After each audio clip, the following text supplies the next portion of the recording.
નમસ્કાર વિદ્યાર્થી મિત્રો, સ્માર્ટ એજ્યુકેશનમાં આપ સૌનું સ્વાગત છે। આજે આપણે ધોરણ 9 નું બીજું એક પ્રશ્નપત્ર સોલ્વ કરીશું જે વ્રજના પેપર સેટમાંથી લેવામાં આવ્યું છે। તો ચાલો જોઈએ સેક્શન એ વિશે। આપણે માત્ર સેક્શન એ વિશે જ આ વિડીયોમાં ચર્ચા કરીશું। તો ચાલો જોઈએ સેક્શન એ। એમાં સૌપ્રથમ આપણને આપ્યું છે સૂચના મુજબ જવાબ આપણે આપવાના છે। એમાં પહેલી સૂચના છે એ 1 થી 6 પ્રશ્ન ક્રમાંક માટે છે। એમાં છે બહુવિકલ્પ એટલે કે એમસીક્યુ। તો એમસીક્યુ ની અંદર પહેલો એમસીક્યુ છે એ છે 15 અને વર્ગમૂળમાં 15 ભાગ્યા 3 વર્ગમૂળમાં 3। તો આપણે એનો ભાગાકાર કરીએ તો 15 વર્ગમૂળમાં 15 ભાગ્યા 3 વર્ગમૂળમાં 3 આ ભાગાકાર કરવાનો છે। ભાગાકાર કરીશું તો 15 ના પણ આપણે અવયવ પાડી લઈએ। 5 તારી 15 અને આ 15 ના અવયવ વર્ગમૂળની અંદર આવશે એટલે કે વર્ગમૂળમાં 5 ગુણ્યા વર્ગમૂળમાં 3 અને છેદમાં 3 ગુણ્યા વર્ગમૂળમાં 3। 3 અને 3 વર્ગમૂળમાં છે એ કટ થયા। આ 3 અને 3 12 છે એ પણ કટ થયા। જવાબ આવશે એ છે 5 વર્ગમૂળમાં 5। સાચો જવાબ શું છે? 5 વર્ગમૂળમાં 5। બરાબર, એટલે આપણો ઓપ્શન કયો આવશે આમાં? 5 વર્ગમૂળમાં 5, સી ઓપ્શન। આપણો આ સી ઓપ્શન એ સાચો ઓપ્શન છે। ત્યારબાદ બીજો પ્રશ્ન કે શૂન્ય બહુપદીની ઘાત ખાલી જગ્યા છે। તો સૌથી પહેલા સમજો કે શૂન્ય બહુપદી કોને કહેવાય? તો જેની કોઈ ઘાત આપણે લખતા નથી એ બહુપદી એક ઘાત વાળી બહુપદી કહેવાય। જેમ કે મેં ઘાત આની લખી જ નથી તો આ બહુપદીની ઘાત કઈ નથી લખી તો એની એક ઘાત ગણાય ને એક ઘાત હોય એને આપણે સુરેખ બહુપદી કહીએ છીએ। શું કહીએ છીએ? સુરેખ બહુપદી। બરાબર, તો જેની શૂન્ય ઘાત હોય, જેની શૂન્ય ઘાત હોય એને આપણે શૂન્ય બહુપદી કહીએ ને શૂન્ય બહુપદીમાં x ની જો શૂન્ય ઘાત હોય તો એની કિંમત થઈ જાય છે 1। એની કિંમત થઈ જાય છે 1। એની કિંમત શું થઈ જાય? 1।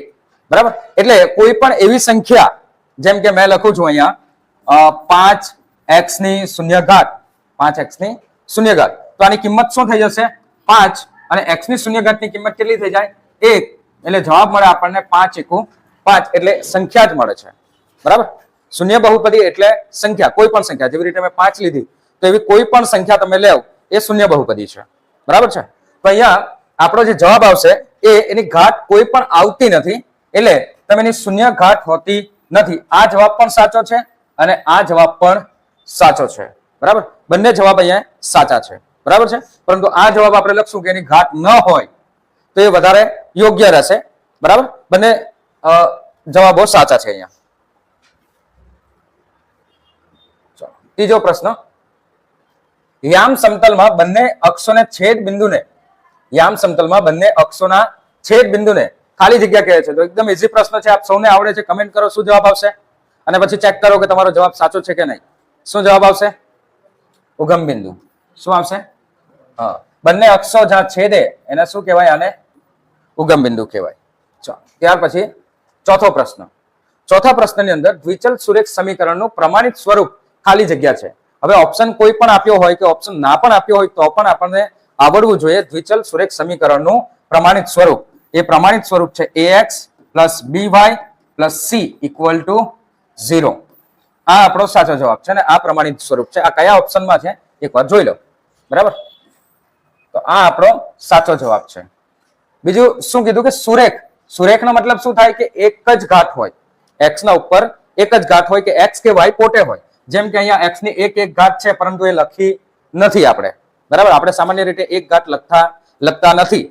બરાબર, એટલે બે ઘાત વાળો ઓપ્શન તો આવે જ નહીં। આ પણ બે ઘાત વાળો ઓપ્શન નહીં આવે, આ પણ આવશે નહીં। બરાબર, ચલો ત્યાર પછી પાંચમો દાખલો, પાંચમો પ્રશ્ન, 50 ના માપના ખૂણાના કોટિકોણનું માપ। તો કોટિકોણ એટલે એવા બે ખૂણા જેનો સરવાળો થતો હોય 90। તો 50, તો 50 માં કેટલા ઉમેરીએ તો 90 થાય? તો શું જવાબ આવશે? 40। તો આનો સાચો જવાબ શું છે? 40। ત્યાર પછી છઠ્ઠો પ્રશ્ન, એકદમ ઈઝી પ્રશ્ન છે આ પણ। બરાબર, નાના ધોરણોમાં 7મા 8મામાં તમે કદાચ શીખીને આવ્યા હશો કે 1 મીટરનો ઘન, 1 મીટરનો ઘન બરાબર જવાબ આવશે એ 1000 લીટર। 1000 લીટર। જો તમે 1 મીટર ઘન જેટલો આટલો કોઈ બોક્સ બનાવો કે ટાંકી બનાવો જ્યાં એની લંબાઈ, પહોળાઈ, ઊંચાઈ આ રીતે આપી હોય અને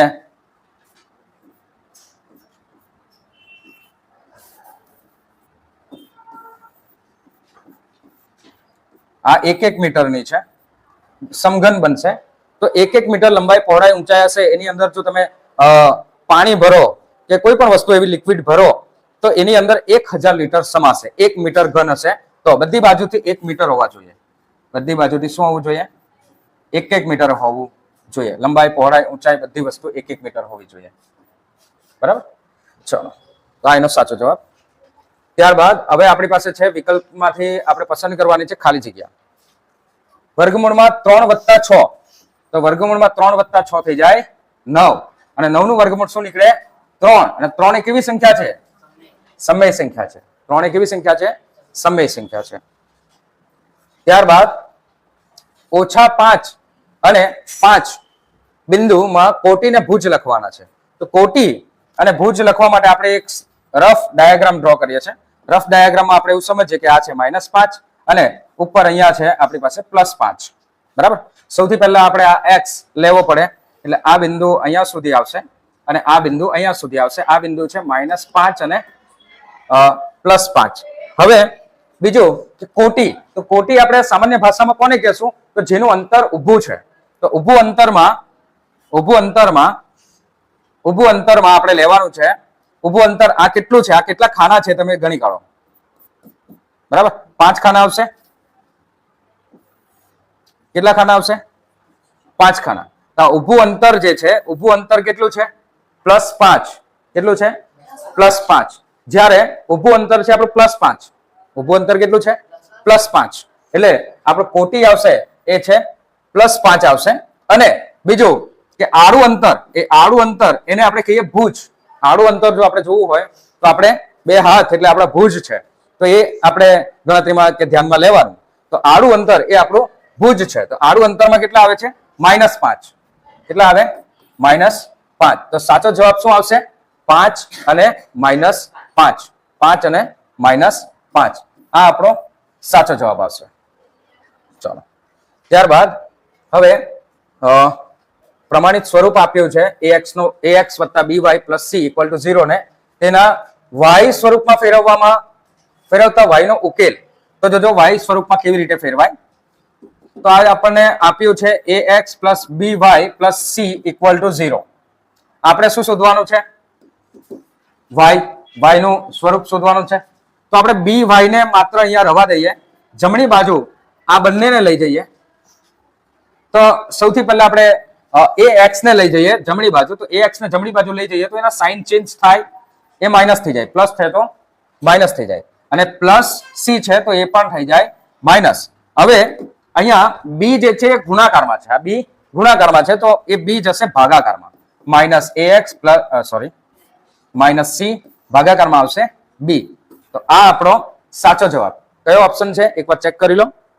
-ax. ઓકે, અહીંયા -ax આ ઓપ્શન આપણો સાચો છે.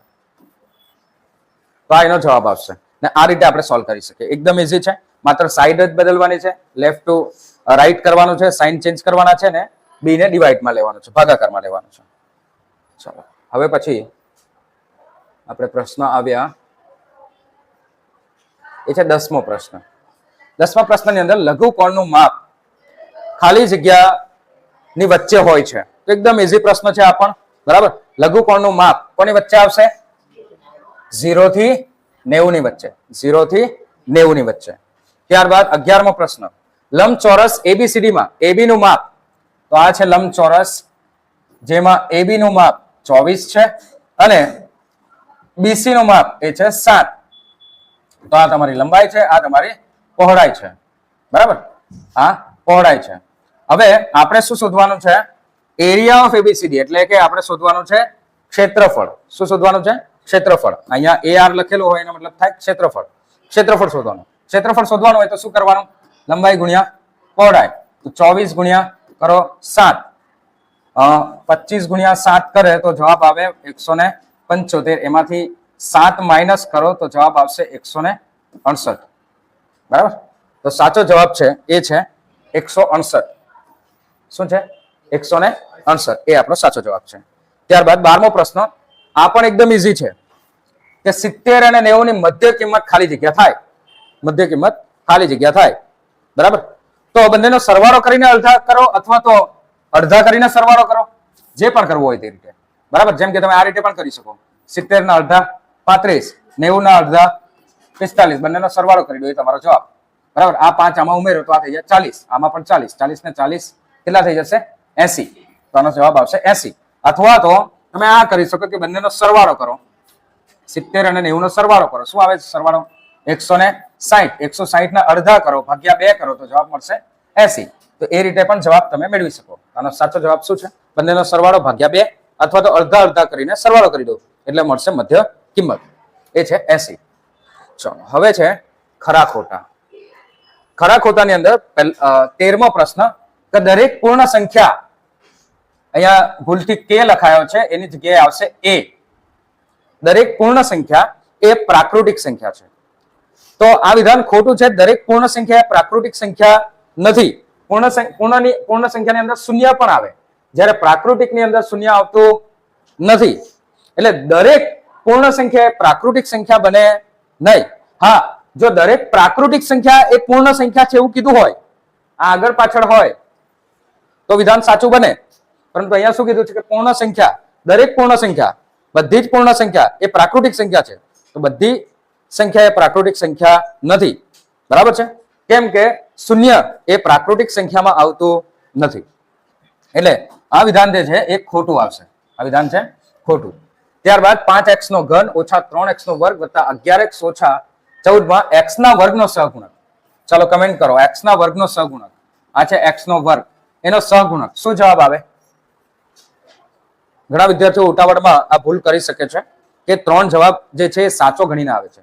ખરેખર આનો સહગુણક એ 3 નથી પરંતુ -3 છે. શું છે? આ સહગુણક -3 છે. એટલે આ વિધાન પણ ખોટું છે. 3 એનો સહગુણક નથી પરંતુ -3 છે. એટલે આ વિધાન ખોટું છે. રેખાને એક પરિમાણ હોય છે તો આ વિધાન સાચું છે. લંબાઈ, રેખાને માત્ર લંબાઈ જ હોય, રેખાને માત્ર લંબાઈ જ હોય, બરાબર. કોઈ સમતલ હોય તો એને લંબાઈ અને પહોળાઈ બંને હોય. અને જો બિંદુ હોય તો બિંદુને કોઈ પરિમાણ આવતું નથી. અને કોઈ ઘન આકાર હોય તેમાં લંબાઈ, પહોળાઈ અને ઊંચાઈ એ 3 પરિમાણ હોય છે. બે ત્રિકોણ વચ્ચે કુલ 6 સંગતતા શક્ય છે. તો આ વિધાન આ સાચું છે. 6 સંગતતા એની શક્ય બને. બાજુઓ અને ખૂણાઓ એ 6 સંગતતા એની શક્ય બને. એટલે આ વિધાન પણ સાચું છે. ચાલો 17મો પ્રશ્ન કે જે વિધાન સાબિત કરવામાં આવે તેને શું કહેવાય છે? આ પણ એકદમ ઈઝી છે. શું જવાબ આવશે એનો? પ્રમેય.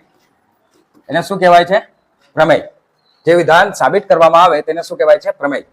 બે અંત્યબિંદુ વાળા રેખાના ભાગને શું કહેવાય છે? તો રેખાખંડ. શું કહેવાય છે? રેખાખંડ. રેખાખંડ કહેવાય છે. 19મો પ્રશ્ન સમબાજુ ત્રિકોણમાં દરેક બાજુનું માપ, સમબાજુ એટલે સરખી બાજુ છે, 3 એ 3 સરખી બાજુ છે, દરેક બાજુનું માપ 6 6 6 છે. તો તેની અર્ધ પરિમિતિ, તો અર્ધ પરિમિતિમાં 6 + 6 + 6, 3 એ 3 બાજુનો સરવાળો કરો ભાગ્યા 2 કરો, બરાબર. તો આવશે 18, 18 ભાગ્યા 2 એટલે આવશે 9. અર્ધ પરિમિતિ S બરાબર ABC / 2 ભાગ્યા 2, બરાબર. 18 ભાગ્યા 2 કરો, જવાબ આવશે 9. તો એની અર્ધ પરિમિતિ છે એ આ રીતે શોધવાની આવશે. અને 20મો પ્રશ્ન આપેલ વર્ગની મધ્ય કિંમત શોધવાનું સૂત્ર. તો આ પણ એકદમ ઈઝી છે. મધ્ય કિંમત નું સૂત્ર આવશે મધ્ય કિંમત બરાબર અધઃ સીમા બિંદુ. શું જવાબ આવશે? અધઃ સીમા બિંદુ વત્તા અધઃ સીમા બિંદુ કે અધઃ સીમા લખો ચાલશે, અને ઉર્ધ્વ સીમા બિંદુ, બંનેનો સરવાળો કરો અને ભાગ્યા કરો 2. આ આવશે એ મધ્ય કિંમત શોધવાનું સૂત્ર. ચાલો હવે જોઈએ એ છે જોડકા. જોડકાની અંદર આગળ પણ મેં તમને સમજાવ્યું છે કે જવાબમાં જ્યારે આપણે લખીશું ત્યારે 21 નંબરમાં માત્ર નંબર લખીશું ને બાજુમાં જે જવાબ આવતો હોય એ લખીશું. આપણે જોડકા નાના છોકરાઓની જેમ જોડવાના નથી. x² + x + 2 માં x ના વર્ગનો સહગુણક, તો x ના વર્ગનો સહગુણક તો અહીંયા છે જ નહીં એવું કહેતા હોય ઘણા વિદ્યાર્થીઓ. તો આનો જવાબ શું આવશે? જો ના હોય તો આપણે શું સમજવાનું? 1. અહીંયા પણ 1. તો x નો સહગુણક પણ 1 છે, x ના વર્ગનો સહગુણક પણ 1 છે. એટલે સાચો જવાબ આવે B. તો આપણે આપણી ઉત્તર વહીમાં પુરવણીની અંદર શું લખવાનું છે? 21 નંબર એમાં લખીશું 21 નંબર જે આપણા બહાર લખીશું હાંસિયાની, અને અંદર આપણે લખીશું B અને જવાબ લખીશું 1. આ રીતે જ જવાબ લખીશું આપણી ઉત્તર વહીની અંદર. પછી 22મા નંબરની અંદર વર્ગમૂળમાં 2 અને x ઓછા 1 માં x ના વર્ગનો સહગુણક. તો x નો વર્ગ છે જ નહીં એની અંદર. આ જે બહુપદી છે એની અંદર x નો વર્ગ છે જ નહીં. તો x ના વર્ગનો સહગુણક શું હશે? 0. 0 x નો વર્ગ એમ લખી શકીએ આપણે. એટલે એનો સહગુણક કયો હશે? 0. એનો સહગુણક કયો આવશે? 0. એટલે એમાં આપણે જવાબ લખવાનો છે એ 0. બસ આટલું જ તમારે તમારી ચોપડીની અંદર ઉત્તર વહીની અંદર કે પુરવણીની અંદર આટલું જ લખવાનું છે, નંબર અને એના જવાબ ABC સાથે. ચલો ત્યાર પછીનું બીજું જોડકો. એની અંદર સૂત્ર પૂછ્યા છે, શંકુની વક્ર સપાટીનું સૂત્ર. તો વક્ર સપાટીનું સૂત્ર આવે πr_l. શું આવે સૂત્ર? πr_l. અને શંકુની કુલ પૃષ્ઠફળ તો πr_l વત્તા πr નો વર્ગ. કેમ કે જ્યારે આપણે શંકુ ડ્રો કરીએ આ રીતે, તો શંકુની ઉપરનો ભાગ આપણે વર્તુળ હોય, બરાબર? જેમ કે આઈસ્ક્રીમનો કોન હોય તો કોનની ઉપર જે આ કાગળ લગાવેલું હોય એ કાગળ વર્તુળ હોય, બરાબર? એટલે આપણે વર્તુળનું ક્ષેત્રફળ અહીંયા પ્લસ કર્યું. બંનેમાંથી સામાન્ય કાઢો, પાય અને આર એ સામાન્ય નીકળશે. કૌંસની અંદર રહેશે l વત્તા r. આ આપણો સાચો જવાબ. તો આ છે ઓપ્શન આપણો ડી, પાય આર કૌંસની અંદર l પ્લસ r. આ આપણો સાચો જવાબ, બરાબર? તો આ રીતે આપણે સેક્શન એ આ પેપરનું કમ્પ્લીટ કર્યું. નેક્સ્ટ વિડીયોમાં સેક્શન બી વિશે પણ ચર્ચા કરીશું. તો આ જે વિડીયો છે તમારા મિત્રોને પણ શેર કરો. અને ધોરણ 10 ના નવા બેચના એડમિશન પણ ચાલુ થઈ ગયા છે. જો તમે પણ એડમિશન લેવા માંગતા હોય તો તમારી પાસે ગ્રુપ ઓફર પણ છે. જો તમે 3 ને ગ્રુપમાં આવશો તો તમને 10% ડિસ્કાઉન્ટ મળશે, અને 5 ના ગ્રુપમાં આવશો તો 20% તમને ડિસ્કાઉન્ટ મળશે, બરાબર? તો જલ્દીથી એડમિશન લઈ લો. ધોરણ 10 નો જે બેચ છે 21 એપ્રિલ 2025 ના દિવસથી ચાલુ થશે, બરાબર? ને અમારા વિડીયો જોતા રહો, સાથે સાથે લાઈક કરો, શેર કરો, સબસ્ક્રાઇબ કરતા રહો. આભાર, થેન્ક યુ.